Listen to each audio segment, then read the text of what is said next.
Beauty before the beast.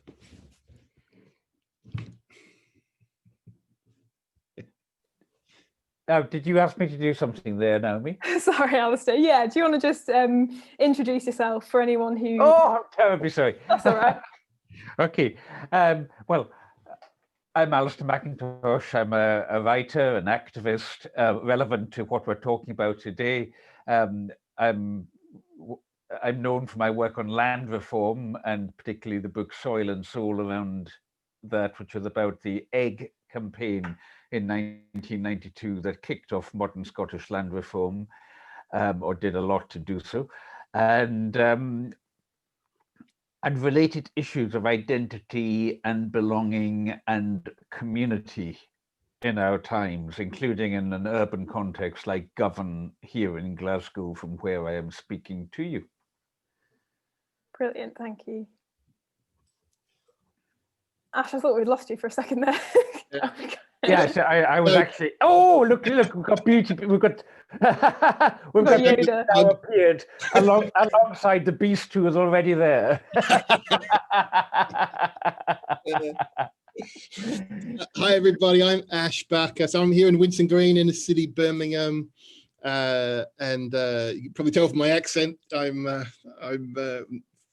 in Birmingham, but I'm originally from Australia, and probably in 30 years now of kind of urban community work and organizing, church planting as well from within communities to run their own churches, run their own enterprises, run their own campaigns. And 12 years in a big slum in Bangkok, we did that in Klong Toi. And now for the last just over 6 years here in Winson Green in inner city Birmingham. So we're a really diverse community. People may know us because of the local prison. One of the largest prisons in the UK is here. Benefit Street was also filmed here, just over the back of our fence. And but more positively, Leslie Newbigin was the parish minister here, one of the great writers, Christian mission and ministry in the 20th century. And I'm actually a United Reformed Church minister here, and I also lead Seedbeds, which is about growing leaders and communities into fullness of life, and we help get organisations started, and we help develop leaders. And I was fortunate enough to be part of Red Letters UK getting started here as well. So I'm really excited about this. I think it's amazing that this has happened. Had we done this time last year, there's no way it could have happened, I don't think. But it's amazing, the technology and the tenacity really of Naomi and Danielle to make things happen. It's incredible. So I'm really privileged to be here. Thank you. Yeah, Ash is of course one of the founders of Red Letters UK, so we're very grateful for him and to Alastair for giving up their time today. We want this to be a really, really interactive session, so I'll kind of set both of them off just to give an intro into some of their work in the area that's relevant to this. Obviously, we're talking about land and space and borders, things that are really relevant, as we've been talking a lot about getting outside over the last few days, but you know, that's limited by certain things, and our built environment is shaped by all sorts of social, political factors, and that has a real impact on our mental health as well. So it's important to learn how communities can really have an influence on and have a say on these things, and that's something that both Ash and Alastair have had some work in. So yeah, I'll get them going, but in the meantime, any questions at all that you have for these two, place them in the chat, and then as we're going through, I might ask you to kind of pose it again when we get to it, but really happy to kind of field any questions that people have. But to start with, Alastair, I know that you have been, you mentioned briefly that you kind of started to kick off the land reform movement in Scotland. I know that you've been involved a lot in the development of land trusts, especially around like environmental protection and things like that. So I'd love to hear a little bit more about your work in that area, how that got going, and what you're up to with it now. Okay, Naomi. So basically,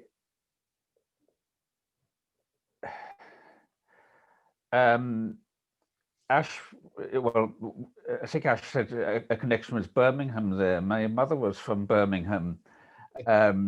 she met my Scottish father in Doncaster when she was a nursing sister.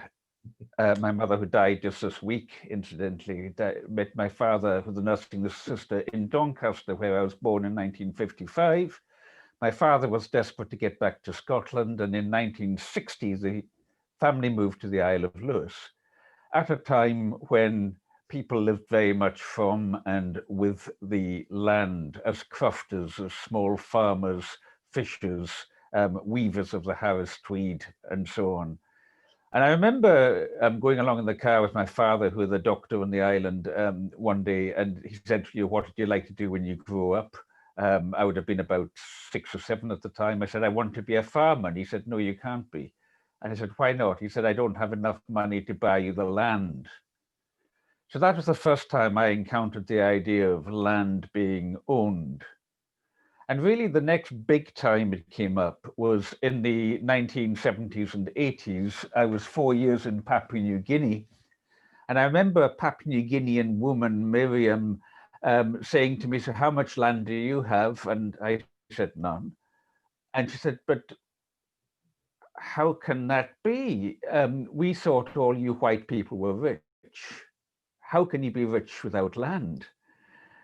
And that kind of got me thinking again about the land question at the same time as the beginnings of a new cultural awareness were coming about in Scotland as to how we had been denied our history. We had never been taught about the Highland clearances, the mass evictions of people from the land, never mind the lowland clearances. I did remember that probably the only time I took an interest in school history for some reason was when our teacher taught us about the English enclosures. And there you have a strange irony, because it was safe enough for us in Scotland to be taught about the English enclosures and to feel a sense of outrage as to what had been done to English people there. But we were not taught about the Scottish clearances because that would be too close to the bone. Well, all of that started to change in the 1980s with a new awareness coming in. The arts played a big role. Bands like Runrig, or coming over from Brittany, Alan Stivell, the revival of the Celtic harp, that kind of influence coming in. So, music especially is particularly important for consciousness. And when I got back from Papua New Guinea the second time round in 1986, a little bit later actually, I was teaching human ecology, the relationship between people and nature at Edinburgh University come 1990. And one day I got visited by a man here who died a year or two ago, Tom Forsyth, who's been a big influence on me. There he is on the island of Egg beneath a rock called the Finger of God. And Tom came to see me and said, I'm trying to get a trust going to bring Egg into community ownership. Will you join us? So the bottom line, to cut a big story short, is that 4 of us began this trust in 1991. Everybody laughed at it. We had £10 in the bank. We just had the idea of raising money. Maybe a millionaire would come our way, that kind of thing. Raising the money somehow, because the island was on the market. And to cut the story horribly short, in a process that lasted several years, the island community came to own the trust. I was re-elected by them as an ongoing trustee of it. And by 1997, we raised £1.6 million and succeeded in bringing the Isle of Egg into the community ownership that it has now enjoyed since that time, and very successfully so. Since then, many other land trusts have been set up in Scotland. We have land reform legislation that began in 2004, coming through from the Scottish Parliament, which does not have to go through the House of Lords or the House of Lairds, as I sometimes call it, the laird being the landowner. So we've been able to bypass that in Scotland.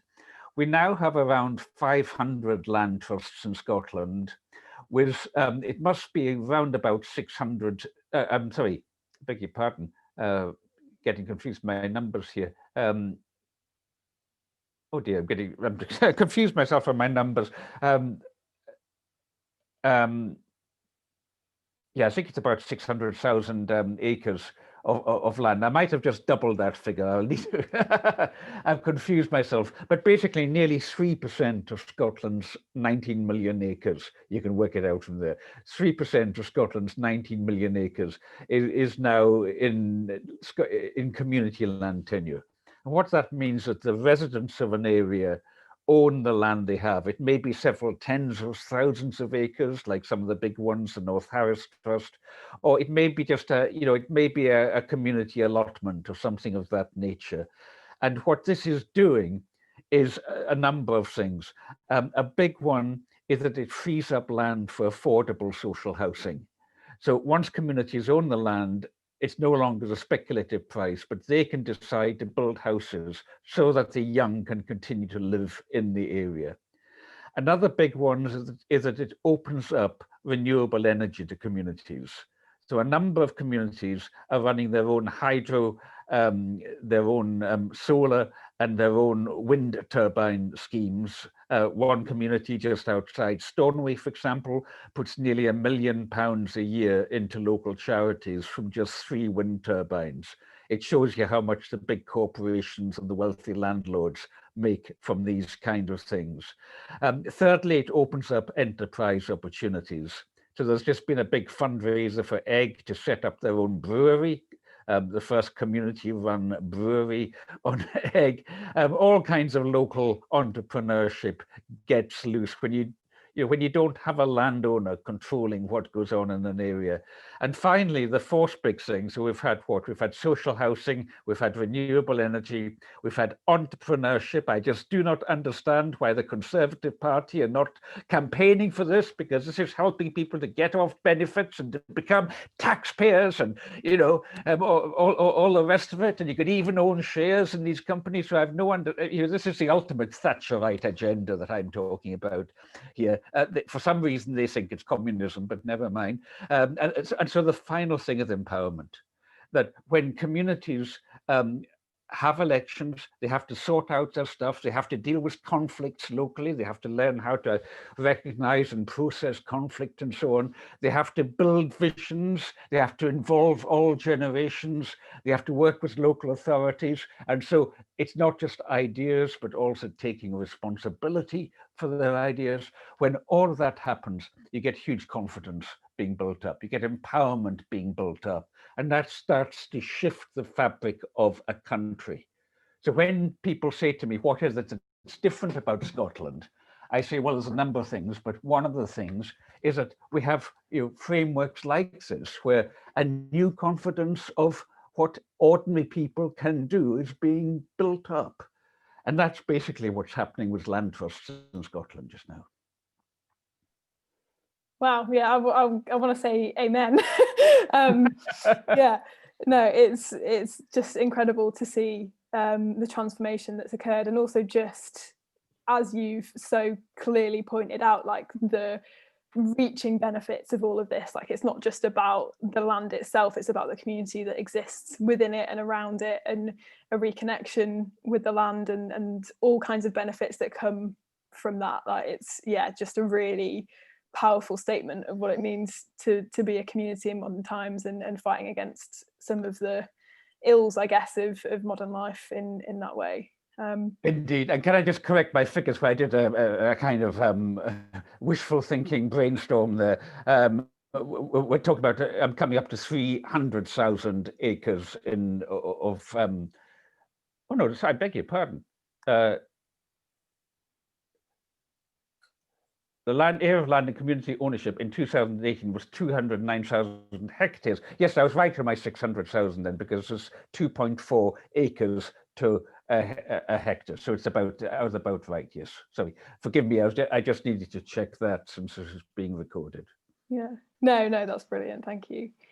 So yeah, that's just a really inspirational, yeah, I'm kind of blown away by just the impact of everything that's going on there. And I'm sure that the story doesn't finish there. And I think that's the beautiful thing, is this is something that's going to evolve for and when people are saying, with Brexit, we need to take back control, what we in Scotland are saying is you need to identify what it is you need to take back control from, and from whom. And in Scotland, we've kind of recognised who it is that controls so many of our communities, and it's nothing to do with elsewhere. The problem is right here at home, and so this is about taking back control. And I love doing missionary work in England, saying, folks, wake up, liberate England. We'll send you foreign aid. That's great. No, I want to. It's so interesting. I'm sure there's a lot that we want to dig into with that. And if you've got questions for Alastair, pop them in the chat, and I'll bring them up as and when. But something that I wanted, I prepped Ash before that I was going to ask about this, but something that I think is really important for us, for people who reside on the British Isles and Ireland, we have something that's been brought up again and again this year is things of our colonial legacy, and the idea of borders. Again, we've mentioned the B word, Brexit, in the first few minutes here, but access to land and the rights of people to it is a political thing. And as Alastair so rightly said, we tend to blame elsewhere, and particularly people in power do like us to blame elsewhere for the problems that come with this. But there's a history here that needs to be acknowledged. And something Ash touched on, he said he is an Australian. He worked in Australia for many, many years. And I'd love for Ash to talk a little bit about the relationship that kind of new communities in Australia have with Aboriginal communities, and with respect to particularly land ownership and rights to the land there. And I know that's something Ash has worked on for a number of years. Yeah, and unfortunately, it's a really tragic story in so many ways. Colonialism in Australia just devastated hundreds of countries worth of peoples. The British doctrine was that there was no one on the land, terra nullius, and that and so there was no treaties. There were, in the same way that there were in other countries, even Indigenous peoples were not recognised really as human until the Mabo decision in the 1980s. So just to give you a little bit of a case, so I grew up in Melbourne, and in 1835 is when some former convicts came across from Tasmania, then called Van Diemen's Land, made contact with Indigenous tribes and tried to buy the land. Now, Indigenous imagination, it's like trying to sell your mother. I mean, how it was not a concept Indigenous people would appreciate or understand, and certainly wouldn't have done. The name of the ex-convict was John Batman, and he wanted to name what is now called Melbourne Batmania. So I was nearly, I'm nearly a Batmanian. And so it's 1835. So this is really recent history, isn't it? And then, of course, the British government actually didn't uphold these kinds of claims for many years. So the British government really just wanted colonies in Tasmania and up in Sydney, primarily for convicts. And so for many years, settlers just devastated the mainland of Australia. They devastated everywhere, but there was no rule of law, there was no army, there was no police, there was nothing except settlers slaughtering Indigenous people across the land and making land claims. The reason Melbourne was called Melbourne, it was after Lord Melbourne, the Prime Minister in England at the time, and it was a kind of effort to appease the British, say, well, please recognise our claims on these lands. And so you could imagine what it's like for Indigenous people today who are battling where their original land claims come from. They're battling language and cultures that have been lost. And it's very difficult. It's interesting to compare New Zealand with Australia, where actually there was a treaty, the Treaty of Waitangi, where Indigenous peoples were given, not given, they were, their fishing rights, all kinds of things were accepted. I'm sorry about this. There's people at my front door and there's dogs going wild, but you can still hear me okay. Someone will eventually, I live in a community house. I'm in Newbigin House. And so it's quite a challenge to keep going. But anyway, so when I got involved personally with Indigenous people, we're saying my own history, my mother's Scottish, my dad's English, my mum came over in the 1950s, my dad in the 1960s. The Beatles came out to Australia in 1965, and my mum thought my dad sounded like one of the Beatles because he was from near Manchester, and so if it wasn't for the Beatles, I wouldn't be here. And so I grew up having very little kind of understanding of what had gone before me. It was that classic colonizing kind of mindset that there was nobody here. We just claim this land and build on top of it. And it was only years later, really, that I met Indigenous people myself. I went on a jilba, which is an Aboriginal word for walkabout or a journey. And we visited the Indigenous communities in my state in Victoria. I am a Victorian, which is a bizarre thing to say here as well. And so we visited these sites and heard firsthand of folks who had been moved off their land, for people who had been stolen from their parents. That was another part of government policy. So Australia became a country in 1900. And from that time, there was an intentional decision to try and breed blackness out of people. That was the language that was used. And so if you had a white mother and a black father, or vice versa, you'd be taken from that family and given to a white family. And so what's now called the stolen generations. And when I met firsthand and heard the stories of children and mothers, this has happened until the 1970s. So this is in my lifetime. That was Australian government policy. So when it comes to land and hearing firsthand from people, they talk about being moved off their land as a death to them, because they were so tied. It was like an ancestor. It was like a relative. It was alive. And so to be taken off that land and be plonked somewhere else was a kind of death. I think my other work over the years has really been informed by in Bangkok, with the squatter neighborhoods where people had no rights to their lands, that there was no protection from the law. We lived in a community of 100,000 people in a square kilometre.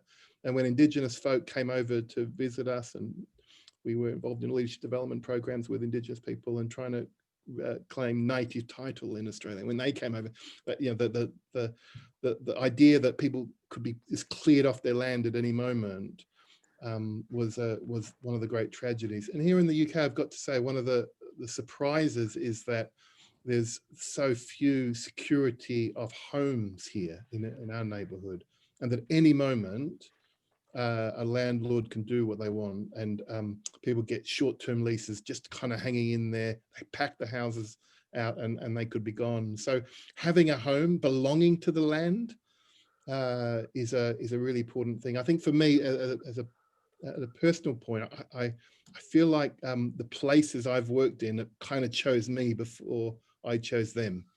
And I feel like that with Winson Green as well, that what's going on here, the layers of belonging and placedness, and that this land is alive and is experiencing all kinds of things, comes with me as I try and work today. And so housing and secure homes, the local parks, we've helped. The local park was devastated by rubbish, and it was going to be taken over by industrial factories, and we were able to save it. But it was literally piled in rubbish. And those things are all, for me, if the land is alive and if God's part of this very land, it's part of what makes it alive, is God is present in our land, in the physical earth, then looking after it and being part of it and belonging to it is all part of God's work. And so, yeah, there's a really rough shot of some of the awful history that continues to this day. Indigenous people in Australia still die 20 years earlier than non-Indigenous people in Australia. The fight for land rights, the fight for a treaty still continues to this day. And it's not over. Thank you both for sharing a lot on stuff that clearly means a lot to you as well, and has been part of your kind of individual journeys. But I think there's so much in that that's relevant to us as community leaders and activists and stuff that I think a lot of us have seen around. Obviously, I mean, Ash, I work with you in Winson Green, so I know what you're talking about. But yeah, these issues are interconnected. It's never just about the land. The influence on people's lives and well-being and futures and abilities to make a life for themselves severely impacted. I would say just quickly to that's true, but if you don't have land, you all the other things are fleeting. I mean, in Klongtoy, that's what happened. We did great work with enterprises and other things, but next year probably Klongtoy is going to be bulldozed, and those hundreds of thousands of people whose lives were improved in lots of ways, that foundation wasn't there. So that is true, that it's all interconnected. But actually, if you don't belong somewhere, you don't have a placedness, you're in trouble, and you're really, really vulnerable. So Alastair's there as well, he's responding. Yeah. Ash, the Australian thing, having been 4 years in Papua New Guinea, that was obviously a big influence. There was a lot of very good activism coming out of Australia in the 1980s and 1990s. I think probably one of the very best books is In the Tiger's Mouth, an empowerment guide for social action. It's out of print, but you can get it secondhand for a few pounds by Katrina Shields. She was part of that whole scene around Nearly Normal, Nimbin, Lismore, that kind of whole rainforest type thing. And then, of course, John Seed, my old friend and mentor, John Seed of the Australian Rainforest Action Group. But I just pasted into the chat there the lyrics of a song that I'm sure you'll know, Ash, Treaty by Yothu Yindi. Yes, the Australian kind of Aboriginal rock band. And I remember in 1985, thereabouts, going to the British High Commission in Port Moresby in Papua New Guinea. I was invited along because I was based in Moresby then, and they had Yothu Yindi performing. Can you imagine us in the British High Commission, this full-on land rights, yelling out, treaty now, treaty now. This land was never given up. This land was never bought and sold. The planting of the Union Jack never changed our law at all. And then me, filled up with that kind of stuff, coming back to Scotland, getting into the heart of land reform then, and playing that song, before I lost my high frequency hearing, Ash, playing that song full blast on the hi-fi when I was, plotting stuff with the egg campaign, and it was just trippy. It was, just so powerful. That stuff coming, especially having seen the band perform live. Wow. That's a real privilege. The lead singer died a few years ago, and that band, he was Australian of the Year at different times.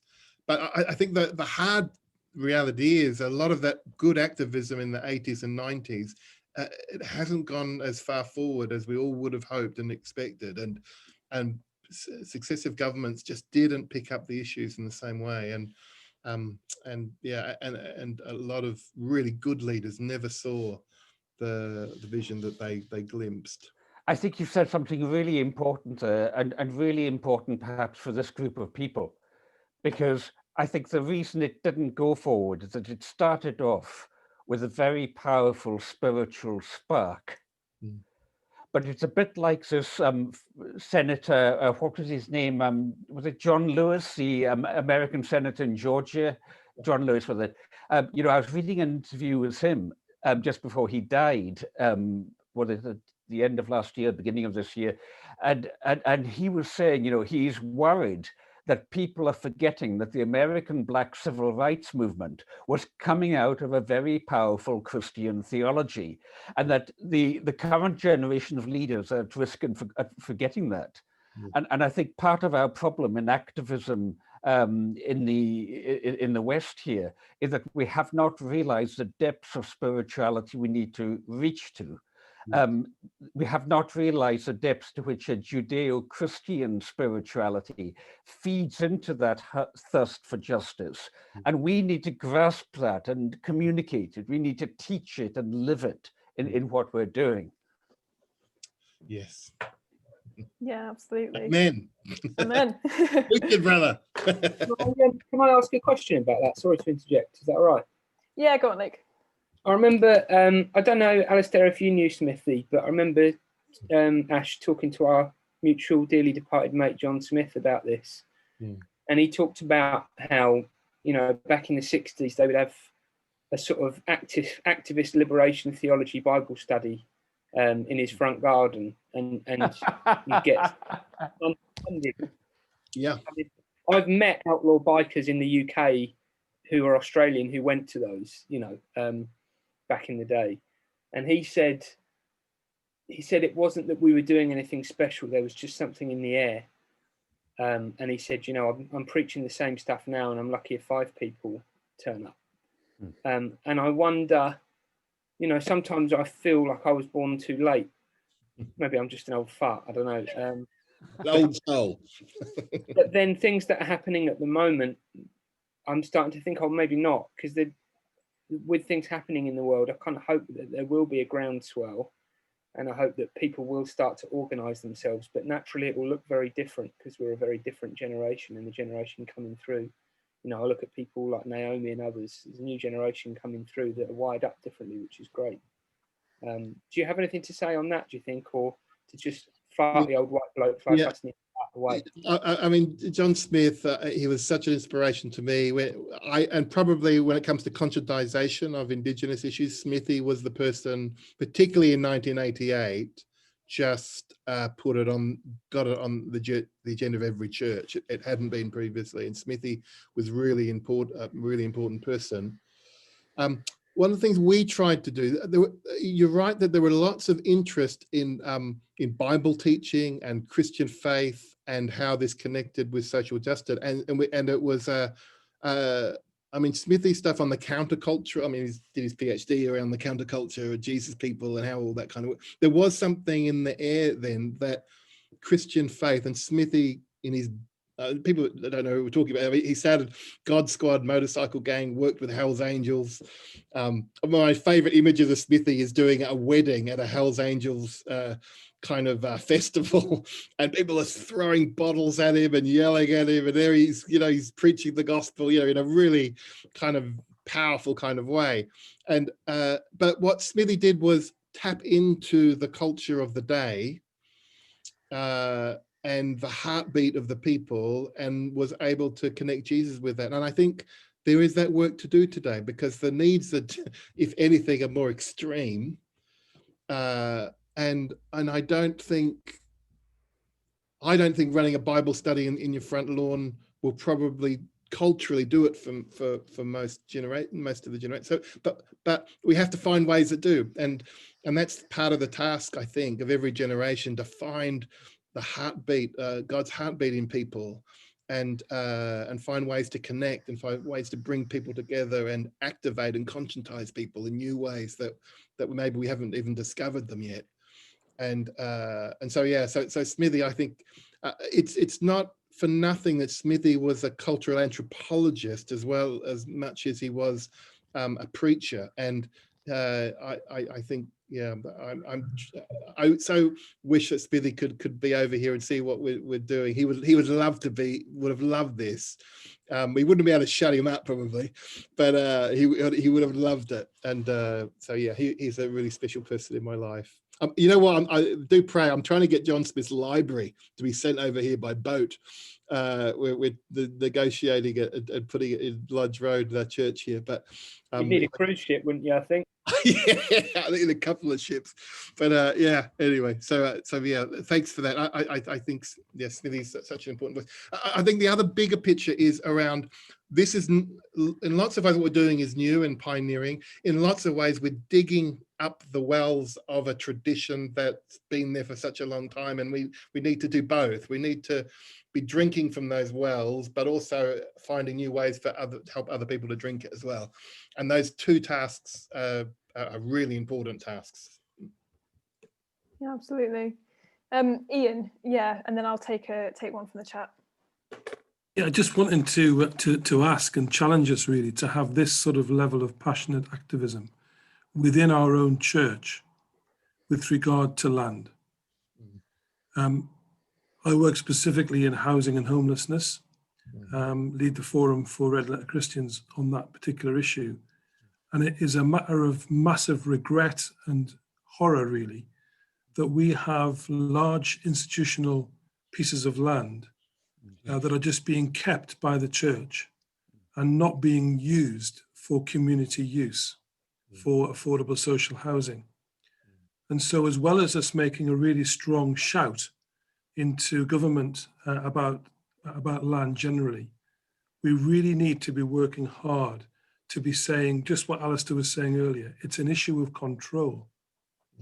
And if we can take back control of some of the land and buildings that we have across the UK that are just sitting there just for investment purposes, and actually make it available to a community land trust with a commercial deal by all means, but to actually free up that land so it can be used for people to have that sense of place and that sense of home. Massively important. And I really hope that we can have that sort of level of passion that we've just been enjoying together there in our activism within as well as outside of our own churches. Alastair, you must have something like that. My initial thing is I actually find it much easier talking outside the church about this stuff by and large than the institutions who just kind of glaze over and don't understand what I'm talking about a lot of the time, unfortunately. I wish it was really different, but you need to have a patience and you need to have a calling, I think, too, to be able to find those levers for change within the institutions, and that's not easy to do. And yeah, it needs more discernment, I think, actually, and skill than working outside it. Actually, I think. I don't know. I heard you, Alastair, and all that. Well, we've had Luke. We've had hello, Luke. We've had a similar problem in Scotland, in that basically the Church of Scotland has been really tight-fisted in some situations with releasing land to communities, and it's something that I've challenged. And everybody shuffles around uncomfortably and says, "Oh well, we're obliged by law to make our assets, to put our assets to best effect because of pensions." And I'm kind of thinking, when the fuck did Jesus ever worry about his pension? That's right. That is a theological expression I use. Yes. Excellent. Amen. Yeah. No, I think that's really, really important. I think that's something like personally, yeah, I've always struggled with. Again, it's like I've posted a couple of resources in the chat, books that I've read that touch on this. And there is a website I'm just trying to find as well called Who Owns Britain, or something similar, but they've actually created an interactive map where you can see who owns what, and Church Commissioner is one of the biggest landowners in the country. So yeah, it's, for us as people identify as being part of the church in one way or another, it's a big call on us to be a prophetic voice in this space. That's something that I feel very, very strongly. And touching on Luke's comment, praying for those who work in the COV on this, like, you are working very counterculturally, if this is something you're taking a passion in. So all strength to you in that as well. We've touched on a couple of the questions there, particularly. I think I'd love to touch a little bit more on methods of doing this kind of work and organising, especially in urban spaces where things are a little bit more grey. Like in rural spaces, there are kind of big defined landowners. Whereas in urban spaces it gets a little bit more blurred, and information isn't always as easy to find. So I wonder if either of you can touch on some kind of really practical things that people in urban communities can do to start working on this. Naomi, I just grabbed from my desk there this magazine. This, especially if you're English, this magazine is really important. The Land, it's produced well, I think of it as being produced by my old friend Simon Fairley, but I think it's other people. Oh yes, Simon is still the editor, and Mike Hannes and SM Parsons.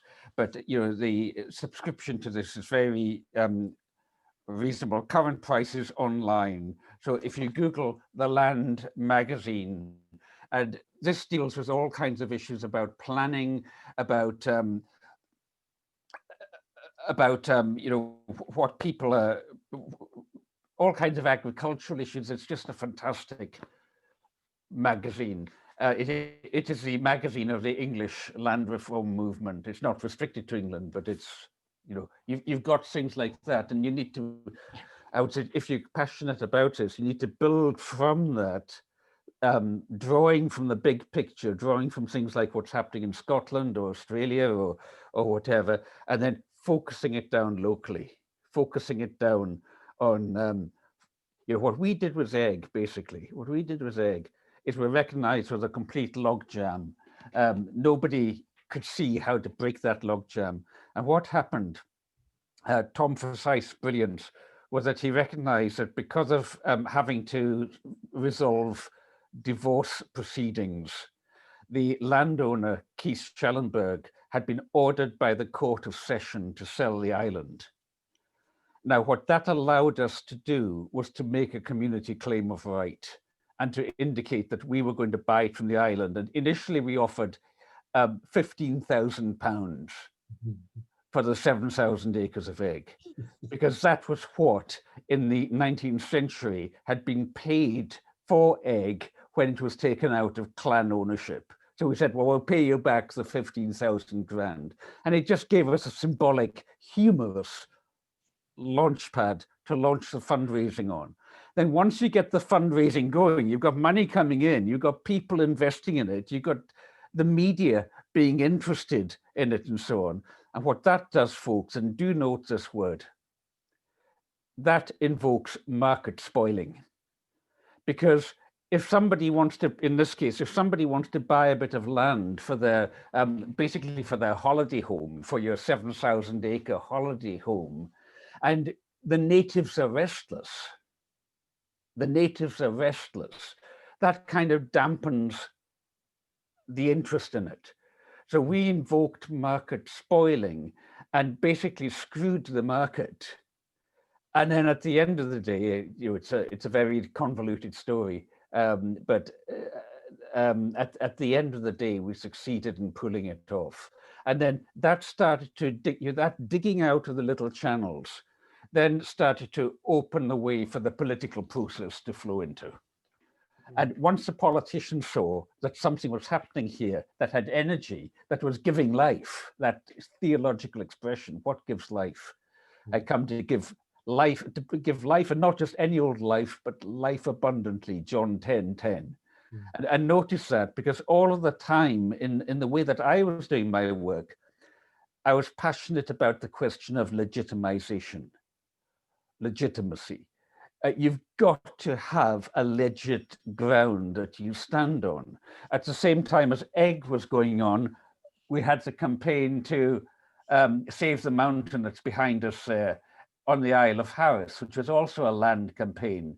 That's Chief Stone Eagle of the Mi'kmaq, who I brought over from Nova Scotia to help in that campaign. And he was feeding in Native American spirituality, and I was feeding in Judeo-Christian liberation theology. I was quoting Jeremiah and Leviticus 25. You can't own the land, says God, because the land belongs to me. And people were thinking that I was off the wall. The corporation that wanted to destroy that mountain, they went away from a meeting laughing, a government meeting, saying McIntosh has just shot himself in the foot because he's talking about God. You don't do God. Well, actually, when people are in a tight corner and somebody starts doing good, they start thinking God save us. And so, you know, this is a kind of context in which you use that in the same way as the prophets did to build legitimacy. And then you start, you know, people start turning on to the spirituality of it. I've got my hand here on this because I was using these yesterday, but, you know, I print out these little cards with what I don't know if you can see that. Is that going to focus? Probably not. The 10 Beatitudes. There's normally 8, but I want to make it 10 to counterpoint the 10 commandments. And and you know, in discussion groups, I'll get people say, well, what's it all about? You know, they've got no idea. I say, well, you know, each of you have one of these. Have a read of these. Do any of these speak to you? Blessed are the meek, for they shall inherit the earth. That's naff, isn't it? Isn't that naff? Blessed are the meek, for they shall inherit the earth. Well, hang on a minute. Let's do a bit of that fuck off theology. Let's look at the Greek. The word translated meek is praus, P-R-A-U-S, meaning gently strong, the gentle strong. Blessed are the gentle strong, for they shall inherit the earth. Then you've got something ecologically worth going with. So important, and so exciting. And you know, I've used language twice in this Zoom, which I don't know, it might be offensive to some of you, but imagine sitting with a group of young activists who are not into theology and think that church and so on is all about what goes on in your knickers. And probably somebody buggering you from behind. Yes. Imagine that. And then you start talking in this kind of way. Thank you for that, Alastair. So that was fantastic. Brilliant. I mean, from our end here, we're nowhere near as developed as Alastair, but in community organising, we talk about the people with the problems are the best people to deal with those problems. And when those people work together, the best chance of change happens. And so we had a situation just a month ago. We knew that there's some housing was going to be attempted across the road from New Biggin House. I'm not sure I can quite show you it, but just out my window, literally, I don't know if you can see, but just to the left of those houses. And they were going to be tower blocks. I mean, 300 flats for sale, primarily to link up with HS2, so folks from London can have a cheap place to live and then work in London. And we've got a massive problem here too of houses of multiple occupancy and just rough landlords getting a lot of money by packing a dozen men, single chaotic men, into these small terrace homes. And so we've been really trying to work hard on how can we think proactively about housing here. And then stuff like this kind of happens. Suddenly the council are allowing this to go through. We find out in the paper on Monday that the council's agreed to it. They're going to rubber stamp it on Thursday. So using those principles, we think, okay, who is it that who can we join together with to try and at least halt this or slow this down? And honestly, within 24 hours, we'd signed up 10 people. 10 organizations, I should say, local organizations, who were willing to sign up to the letter Naomi and I wrote together. And and ask for more affordable housing and ask for fair housing. And so the Fair Housing for Winson Green kind of campaign kind of started on the day after we found out that this was going on. By Wednesday, the paper had picked it up, and local councillors and others were suddenly kind of activated and knowing what was going on. The bureaucrats within Birmingham Council were really quite horrified that they thought they'd kind of got around the local community really to pass this. We did lose on Thursday in planning 9-4, but such was the fuss that we made that the developer contacted us personally on the Friday. So Monday we find out. By Friday, the developer's willing to change the plans and work with the local community and to find, in fact, the last meeting we had, he's looking to give us 30 apartments for affordable housing and have one of the blocks being willing to be developed and much more friendly for the community, and one the YMCA may buy outright to be able to do kind of starter accommodation to help people kind of get started, and then they can move into these houses in the community, and that gives us opportunity at the back of New Biggin House to do housing. But all I'd say is, in all that, it's a long time, and you never know what's quite going to happen with these things. You make the effort, you kind of get in there, and you never know what will happen. But I would say that those principles are really important. If you can mobilize local people to make a fuss, actually, it was only 3 or 4 people really who all we were doing was networking our local kind of community groups. But we quickly made a noise. And honestly, if we can change the direction of those 300 apartments that can work for the community, that's generations of good housing for people, isn't it? And so I feel like there, a lot of people think, oh, we haven't got lots of money, we can't do anything. Actually, when people join together, it is amazing what can happen. And particularly the local can speak loudly if we can join together. So we've got a long way to go. One of the things, Naomi, I don't know if you want to talk about trying to get neighbourhood forums together and plans and try and do all that kind of stuff, but that I think is part of it. Can we have a say as local people, the kind of place that we live in, including the kind of housing that goes on, including saving our parks and making sure we've got a high school we've been able to advocate for in a local allotment that had been destroyed, and we're able to rezone it so that a high school we desperately needed was able to come. We're able to save our local park, and all that is not a lot. You're not talking about millions of pounds. You're not talking about millions of people. You're just talking about intentional joining together and making a noise together in really strategic ways. And it's amazing, I think, what can happen.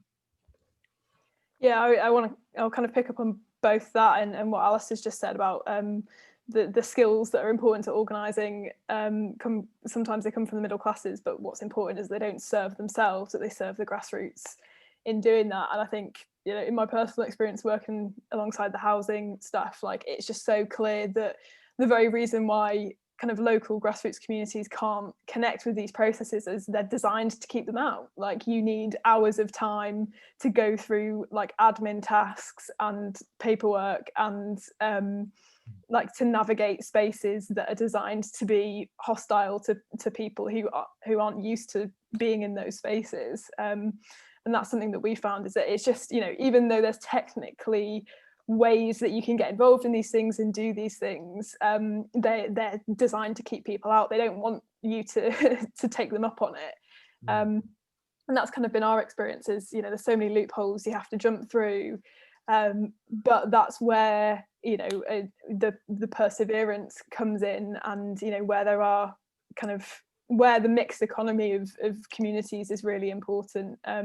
So for the people who have the time and the energy to be doing those things, even when they're boring, to take them on for the good of the group and to find our places within the movement. And I think that's a challenge for all of us who would identify as middle class. There are ways that we can use those skills to break through the ceiling, so that it can be for the good of the whole community. But unfortunately, so often what happens is that only middle class communities have access to these things, which is where, you know, we really want to do some community-led housing, but we're trying to find a model that really, really works for the type of people that already exist in our community, and doesn't push those people out to make room for people who aren't as much in need of this kind of thing.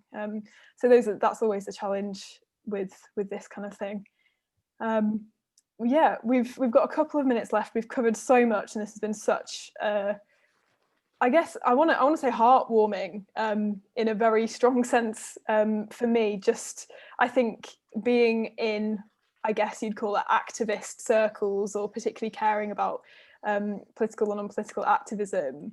I guess for me personally, I can forget that my passion for justice does come from my faith. Like this is where it all started. You can almost be embarrassed, as Alastair said or touched on, to talk about faith in those circles, because there's so much baggage that comes with it, and people read so many connotations into that. But I've been really, really encouraged by our conversation today. I've tried to make sure we've at least touched on all of the questions. There's one question left from Faith that I want to do justice to, but I don't know if we have the time, which is essentially around how our relationship with land ownership, how that relates to our relationship with our own bodies, and there's been a kind of movement around having ownership of your body, but those things are very, very kind of key. I don't really know if we've got time to touch on it now, but yeah, Alastair, did you want to... very, very quickly, you know, the land was colonized, people got pushed off the land, and so doing they lost their autonomy, they lost their capacity for self-determination, and had to sell their labor. Selling your labor can be read as a way of selling your body. And so, you know, it's all about taking back control. Absolutely. And I know one of the books that I put in, the Book of Trespass, that touches heavily on how property ownership laws were then used in the slave trades, when humans unfortunately were obviously seen as property in that time, and also with regards to marriage as well, marriage laws of basically a woman becoming the property of her husband. And so the bad land stewardship and land ownership laws that have come into place have escalated, so that and within that has come the right to destruction as well. That's a really important thing that has come under property law, is that basically if you own something, you have the right to destroy it. So those, I know those theories and land justice are very, very kind of interlinked. We've run over by a minute, but this has been an incredible conversation. Thankfully, we've got it recorded. Yeah, thank you, Alastair. And there's been some amazing resources that have come out of that, so we'll make sure to put together a list to send out to people. I really, really want to thank Ash and Alastair for their time and for this conversation. It's been a real gift to us, so thank you both. What's Alastair? What's your book that kind of tells the story of the land reform stuff that you were involved in? Poacher's Pilgrimage is one of my favourite books of yours. Soil and Soul. Got up at the top shelf. One of the best things about Alastair on Zoom is him climbing all around his room, grabbing little things to show us. That's Soil and Soul. Soil and Soul, that's it. Soil and Soul. Social activism is also relevant to what we're talking about. But Soil and Soul is that's my best known book. Yeah, brilliant. I'm thinking it would be great to invite Alastair back to join us for like a book club on spiritual activism, the book. Maybe some of us could read together and talk about it with you, Alastair, if you'd be up for doing that. Very happy to, very happy. And you might, if you're doing that, you might want to bring in my course, Matt Carmichael, he's brilliant. Is a climate change activist and a teacher in Leeds. He does a lot of advice to schools on climate change activism, because of course we've got COP26, the United Nations process coming up in Glasgow at the end of this year. Goodness knows what form it will take, but climate activism is going to be really important. And I think there is a huge issue, touching on what Ash was discussing earlier, about the activism we have known, I think, no longer having good traction. And we have to move from, you know, the metaphor I'm using all the time is we all come into activism. Sorry, I'm like a salesman holding that up. We all have to come into activism. We all come in, you know, we all come in paddling at the splashy end of the pool. And what we've got to do now is move into deeper water, learn to swim, learn to dive, and even, and this is where you get into the mysticism, the spiritual trip, even learn how to breathe underwater. And I say that from a recurrent dream I had down the years of finding myself underwater and astonishingly finding I was able to breathe underwater.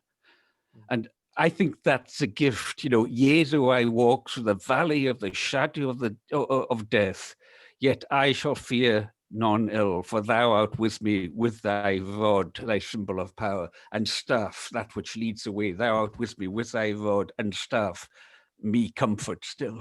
Unpack that one, liberation theology wise, in an activist context, it trips you out. Oh, Alastair, I've got to have another haggis breakfast with you, brother. Another haggis and whiskey breakfast. Brilliant. Well, thank you everyone for joining us. And yeah, we'll be staying on to give some evaluation and feedback on the retreat. So we'd really appreciate you joining us for that, just so we know what's worked and what will do better. That will start at 3:15. Naomi, should we say 3:20, just because we've run over? Yeah. Our last session, we'll say 3:20 to give people a chance to get a brew and whatnot. Yeah. Brilliant. All right. Thank you very much, everyone, and especially Alastair and Ash. Thank Bye-bye. you. Cheers. Bye-bye.